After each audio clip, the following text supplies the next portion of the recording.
டேய் தொலைது பிற வா அப்படி. ஏய் என்ன ஏய், ஓரமா போடா. என்ன பார்வை லுக் கொடுத்துட்டு இருக்க? எதுக்கு நிக்கணும்? ஏதோ குற்றவாளி கூண்டு மாதிரி இருக்கு. அதுக்கு தாண்டா சொல்றேன், நீ போ உள்ள போ.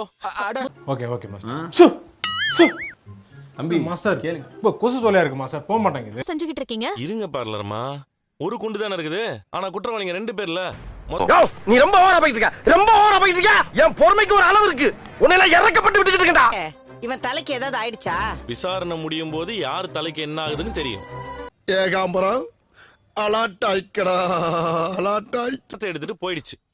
அது வரவே இல்ல. ஆனா உண்மை அது இல்ல. இவனுக்கு வந்து நான் சொல்லி ஆகணும் மச்சான். இல்ல வேணாம் வேணாம். உளறிட்டே இருக்காதடா. சினிமால ஏதாவது கோர்ட் சீன் பாத்திருப்பான். அதான் இங்க எல்லாரையும் கூப்பிட்டு வச்சு டிராமா பண்ணிக்கிட்டு இருக்கான்.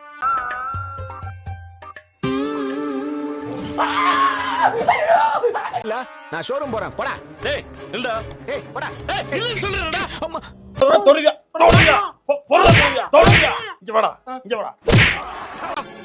வா அவனை பிடி. கிரியாளா உடம்ப இரும்பாக்கிக்கடா. அடமலா ஆரம்பிச்சு வெளுத்து வாங்க போ. அந்த பணம் திரும்ப வரவே இல்லைன்னு சொன்னான் பாருங்க, அது பச்சை பொய். ஐயோ, எந்த ட்ரெண்ட்ல பேசினாலும் எந்த ரூட்ல போனாலும் விடவே மாட்டேங்கிறானே. நான் என்ன பண்ண